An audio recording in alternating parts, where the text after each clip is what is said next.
Hi, it's Chuck from Above the Basement Boston Music and Conversation.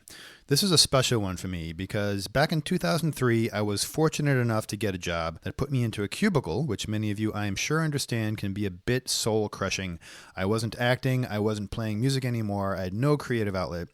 But just around that time, I heard a live performance of the song Women in Wine by singer-songwriter Martin Sexton, and that inspired me to start playing guitar and performing again, which led to me playing solo, to starting bands, and eventually to this podcast. If you've never heard or seen Martin play live, you should get tickets to his current tour immediately. With prolific songwriting, unique percussive guitar, and beautifully soulful singing chops, Martin's music rises to the surface from deeper themes of unity and optimism. He just started his latest tour with the Martin Sexton Trio, and Martin will perform alongside talented musicians Chris Anderson and Boo Reiners. We talked to Martin as he was just heading out on this tour at Rockport Music's stunning Seaside Shalin Performance Center, an intimate concert hall experience where you can hear the best in folk, jazz, pop, and classical music year-round. Rockport Music also presents numerous education and outreach programs throughout the North Shore for both students and adults. You can visit rockportmusic.org for more details. To get tickets and to see these guys, go to martinsexton.com. He's got a ton of dates so you can see him multiple times. Okay, so enough of me. Here is our conversation with Martin Sexton, recorded at the Shalin Performance Center in Rockport, Massachusetts.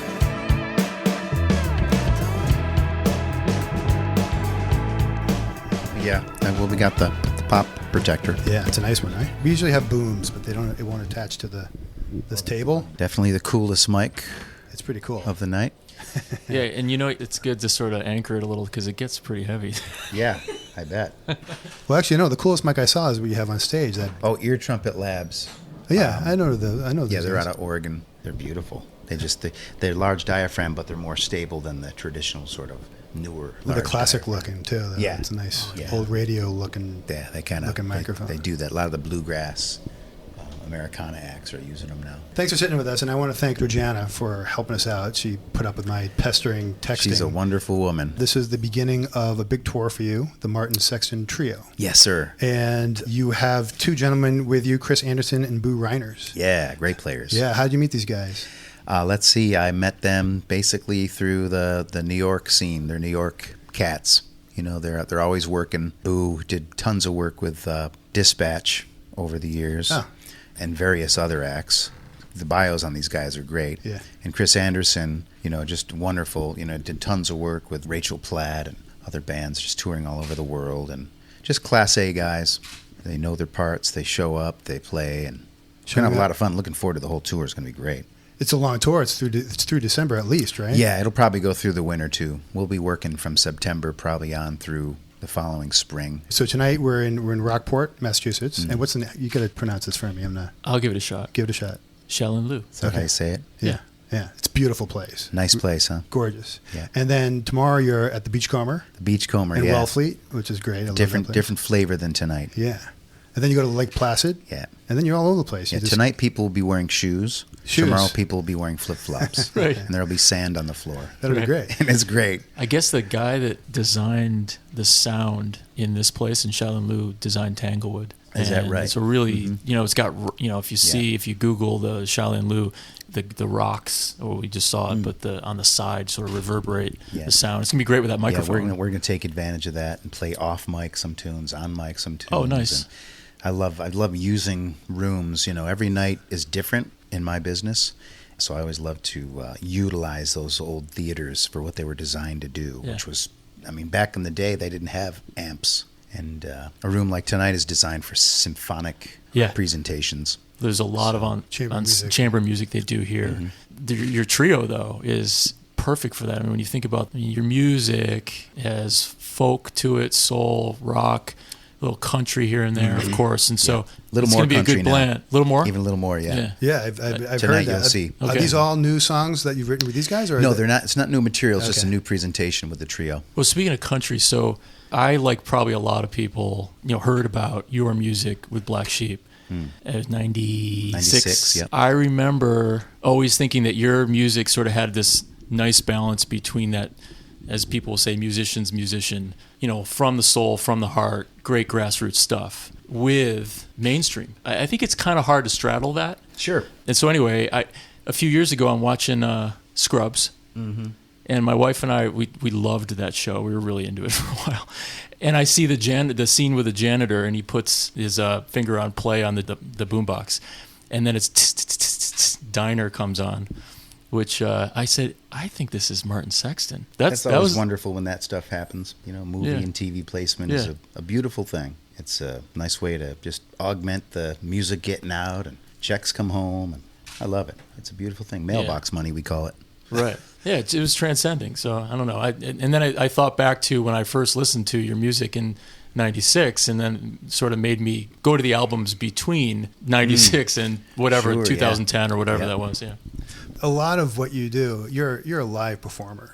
Mm-hmm. I don't know what the ratio is of live albums to studio albums you've done, but you certainly put out your share of live albums, and that's my favorite thing. Oh, cool! I'm a huge Wilco fan, and I never listen to those studio albums. I always listen to their live stuff because I just think that's where the chops are. That's where you know these people know what they're doing. You were a busker. How much did busking point you in that direction of being such a prolific live performer? Oh boy, I don't know. I mean, I guess that was sort of like. That was like college for me. Yeah. It was like performance 101. Yeah. How to get an audience, how to keep an audience. So that was wonderful. I learned how to attract folks to my corner and then to get them to stay there and listen for a few songs, maybe drop $1 or $2 in the case or buy one of my cassettes. Right. The new record, the newest record, Mixtape of the Open Road, we put out on cassette as well. Okay. Yeah, cassettes I hear Mixtape. Might be coming back, yeah. And it's funny, but we only printed up like 1,000 of them, but they went boom in the first, couple weeks of the tour. So we had to keep printing them because people do buy them just on a whim, or everybody's got that old Honda or a boombox in their basement that still plays cassettes, and vinyl too. Right. We sell as much vinyl as we do records now. Oh, that's great. Vinyl sales are kind of keeping the lights on in the record industry. Right. But your live performances, every time I've heard you, it's different. Even I heard you play Alleluia at one, and it was a totally different chord. You really changed the whole song. Yeah.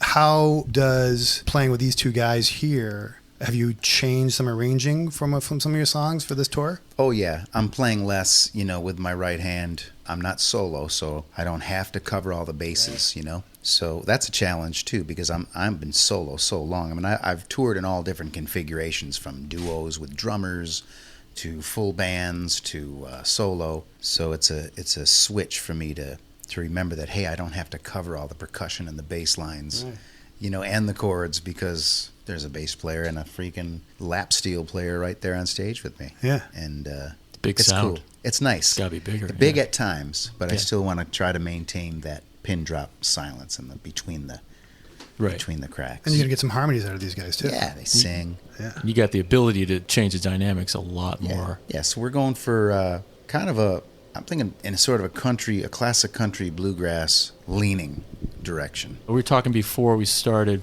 about the Hole in the Wall project. Well, I haven't done anything with them in a few years, but I've done several of their events. When Mr. Newman was still alive, they'd have these galas, and I was invited to sing, and it was a real honor that I could have something to offer, like my songs, and then hobnob with heroes, like Joanne Woodward, his wife, and Mr. Newman himself, and whoever else was at the event. It's kind of neat to rub shoulders with all these people who I'd grown up being influenced by, like news anchors and actors and musicians. For people just listening to the podcast, The Hole in the Wall this is the camps for kids, right, with cancer. I'm always willing to lend the voice if it's for a good cause. Your career in itself, it seems you're very grassroots. You have your own kitchen table records, is that what it's called? So that's your own label. Was this by design or by necessity? It was by design. I started out indie, like Black Sheep came out indie, and like another record before that called In the Journey. And then I was signed to Atlantic. I did a couple records with them, and after the second record with them, I just knew that I don't need these corporate guns to really get to where I'm going. Yeah. And so I asked to be released from the deal, and they didn't have any problem with it. They let me go. And then I put out Live Wide Open, which was the double live record, and that kind of funded, my label for the next records. That's my favorite album. Thank you. And it was a little ahead of the curve. Nowadays being indie is very commonplace. Right. But for me, that was the time to go indie. And I sold more records and more tickets, got more TV and film placement as an independent artist after that than I ever did as a major label artist. Because it's just not necessary. It used to be you were either on a major label with a top 40 song or you were painting houses. Right. Do you know what I mean? Yeah. But now those days are gone. There's this whole wide range of places where an artist can live in the scheme of, independence or being on a major label or whatever. It's a beautiful thing. But it also gives you the freedom to do what you want. I mean, would you think? Oh yeah, totally. You get to go and do this trio. Yeah, I can do whatever I want. No one's breathing down my neck for the next hit or telling me I can't write that song because it might, make somebody angry. Or it's a good thing. It's true artistry. There's no editor, no boss, no. I'm a blessed man for sure. It makes sense when you hear the music and you're touring a lot and you're connecting with people. I love singing live, man. Love making records too. What do you like about the live? When you're up there, what do you love about it the most? I love that feeling when I'm in the groove. I get there every night, one way or another. My feet are on the stage and I can feel the sound in my feet. And the audience is, I know I'm really connecting, and we all become one. It's like they're the choir and I'm the preacher, and we're all singing as one. That's my favorite part of performance, when we all connect and we're all on the same page and we're all singing, 4-part harmonies and people are clapping on the 2 and the 4, and that's a beautiful thing. And it could be just, 500 people in St. Louis, or it could be a couple thousand people in New York, or it's 10,000 people in, say, Winnipeg or something at a folk festival. Does it hit you at different times when you wouldn't expect it? Oh, sometimes it'll be like, oh man, it's Tuesday in Hastings, Nebraska, and we're in this little rock club. But then, hey, 2 songs in, I'm like, whoa, this is actually freaking great. Yeah. There's only a few hundred people, but we're like rocking. I love it. There's something about playing with others. Playing with someone else, there's a different type of connection. You're not with the audience. Have you felt that with others that you've played with? Oh, sure, yeah. Feeding off each other. Oh, sure. Yeah. Well, I toured. My last band tour was, I think, 2012. We definitely fed off each other. And I've toured with just a drummer, and we played so many shows over the years together that we knew each other's next move and the audience. So I'd be connected with him and all the audience. And so this trio thing is a new adventure for me. We'll get there where we're locked in with each other and the audience.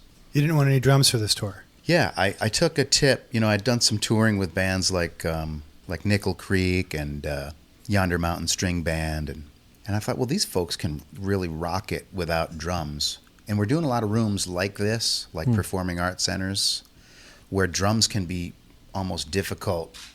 Drums are great in a rock venue like House of Blues, Boston. But sometimes in these more theater-type gigs, drums are hard to handle sonically. There's a lot of the cymbals take up a lot of sonic space. So I'd seen these other bands do it where they're large venues and there's no drums. So I figured I'd try it. It's great because between the mando and the acoustic guitar and the bass player slapping, that's plenty of 2 and 4. Oh, yeah. I mean, you can handle all the percussion yourself. Obviously, you've done it. And actually, I'm playing percussion, too. I play brushes on a box. Oh, cool. On 2 or 3 tunes. That's something that you do a lot. You'll use different things for different sounds. Yeah. It doesn't matter what it is. You'll just like that track you mentioned on the TV show, Diner. That track was a live recording of the drummer playing brushes on a guitar case. That's the drum set. An upright player and me and my Stratocaster. Wow. And you do some vocal percussion, too. Oh, yeah. I've heard that stuff, yeah. I saw you in mid-late 90s in the Club Metronome in Burlington, Vermont. Oh, wow. Because I was at University of Vermont. And just you. And I remember, like Chuck was saying, the Hallelujah with the audience. And just, it was like a wave. It was just like you were locked. You were locked in with the audience. And I did some beatboxing that night. Yeah, that's what made me think of it, because of the percussive vocal stuff. Yeah. Being a solo guy, you kind of pull stuff out of you, because there is no drummer, there is no bass player, it's just me. So necessity was the mother of invention. So I sort of developed this style of beatboxing or playing bass with my thumb or scatting, What a yodeling? Did that come in because you were kind of filling it with something different? Yeah, that was a whole street gig thing. I had this beautiful song, but nobody was listening to it. So I tried throwing this yodel in. Boom. That'll get your attention. Instant crowd. Did you ever do like the New York thing, being a musician in New York and move No, down there? I'm sort of wherever I lay my hat is home. Do you know what I mean? I have a home in Northampton, Mass, and I have a home up by Lake Placid, New York. But I'm on the road probably 6 months out of the year. Between the road and the two homes, I kind of live everywhere. Do you know what I mean? Okay. And I did reside in Boston. I did back in the 90s, I think about 4 or 5 years I did live in the area. And you're a Syracuse guy? Yeah, I'm a Rochester guy. No way, dude. Yeah, Western Syracuse, right? Love Syracuse, man. We have a family gathering at my camp every summer, and it's all Syracuse cuisine, like salt potatoes and dinosaur barbecue. Oh, it's the best. Hoffman's hot dogs, and love it. There's a download on your website, Martin Sexton Volume 1. That's still out there? I just downloaded it today. Oh, good. And, it's fantastic. You got some great stuff. We just gave away all this music for free. Yeah, it's a free download. You can check it. You can get it. Yeah, we did it it was a Thanksgiving thing. It was sort of a gratitude, like thank you for all the support. Now here's some free stuff. It was a great success. A lot of folks downloaded it and shared it with people. And it's like a dozen songs from various records of mine. And it's Volume 1. Yeah, so eventually there will be a Volume 2. How'd you pick all those songs? You didn't have Women and Wine isn't on there. That's one of my favorites. I don't know. We just... Or in the Journey's not on there. Yeah. I mean, these are the ones that... Yeah, you need another one. Volume 2, baby. Yeah, that's why you need Volume 2. Yeah. Buddy of mine is a big fan of yours, Dave, and he said the Bromfield, Maine gig. Oh, sure, yeah. What a wonderful place. Carol Noonan owns that place, and I knew her from back in the Boston days. Great singer-songwriter herself. It's like an old barn made into a music venue. You mentioned connecting with the audience and thinking about you live, the different types of people that gravitate to your music. You've mentioned, I read somewhere about, left, right, gay, straight. Mm-hmm. Doesn't matter. Not to sound too trite, but this day and age, we got some, we're not going to get political. Yeah, I feel right at home in this climate of all these differences. And my family, half conservative, half liberal. Huh. One of 12 kids, 6 boys, 6 girls, gay folks, straight folks, older, younger, richer, poorer. Ranging from, Reaganite Republicans to leftist liberals. And, that's just in your family. Oh, yeah, that's just my family. So for me, every night at dinner was like clashing, but we didn't hate on each other. We disagreed. We didn't call each other names or, assassinate each other's character. We love each other. We're family. We just disagree. So I feel right at home in this climate now that we're in, where you get all you people on the right, people on the left, people gay, straight. I don't believe in all that. To me, it's just brothers and sisters who disagree, who have views, who differ from others.